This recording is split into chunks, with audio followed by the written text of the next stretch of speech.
شروع اللہ کے نام سے جو بڑا مہربان اور نہایت رحم والا ہے۔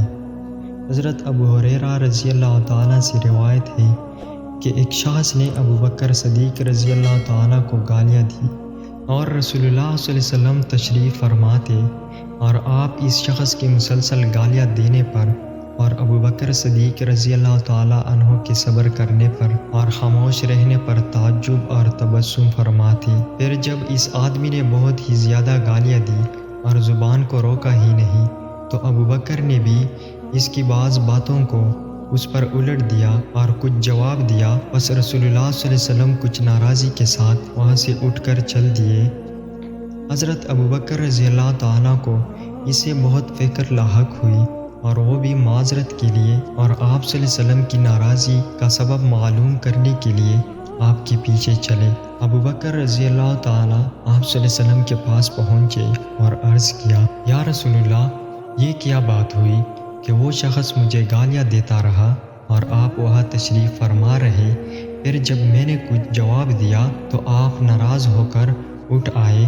آپ صلی اللہ علیہ وسلم نے ارشاد فرمایا، جب تک تم خاموش تھے اور صبر کر رہے تھے، تمہارے ساتھ اللہ کا ایک فرشتہ تھا جو تمہاری طرف سے جواب دہی کر رہا تھا۔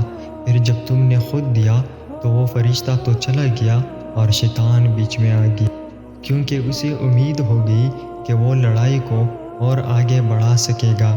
اس کے بعد آپ نے فرمایا، اے ابو بکر، 3 باتیں ہیں جو سب کی سب بالکل حق ہے۔ پہلی بات یہ ہے کہ جس بندہ پر کوئی ظلم و زیادتی کی جائے اور وہ صرف اللہ کے لیے اسے درگزر کرے اور انتقام نہ لے، تو اللہ تعالیٰ اس کے بدلے میں اس کی بھرپور مدد فرمائیں گے، دنیا اور آخرت میں اس کو عزت دیں گے۔ اور دوسری بات یہ ہے کہ جو شخص صلح رحمی کے لیے دوسروں کو دینے کا دروازہ کھولے گا، اللہ تعالیٰ اس کے عوض اس کو بہت زیادہ دیں گے۔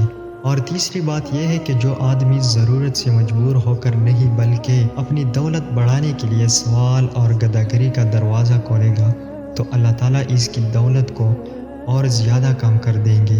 اس حدیث سے ہمیں یہ سبق ملتا ہے کہ انصاف کے ساتھ ظلم کا بدلہ لینا اگرچہ جائز ہے، لیکن فضیلت کی بات یہی ہے کہ بدلہ لینے کے لیے قدرت کے باوجود صرف اللہ کے لیے معاف کرتے۔ حضرت ابو بکر صدیق رضی اللہ تعالیٰ چونکہ اخص الحواس میں سے تھے، اس لیے آپ نے ان کی طرف سے تھوڑی سی جواب دہی کو بھی پسند نہیں فرمایا۔ قرآن مجید میں بھی فرمایا گیا ہے، اور برائی کا قانونی بدلہ اسی کی مثل برائی ہے، یعنی جس درجے کی زیادتی کسی نے کی، اس کے بدلے میں اس کے ساتھ اسی درجے کی زیادتی کی قانوناً اجازت ہے۔ لیکن اللہ کا جو بندہ انتقام نہ لے اور معاف کر دے اور صلح و اصلاح کی کوشش کرے، تو اس کا خاص اجر و ثواب اللہ کے ذمہ ہے۔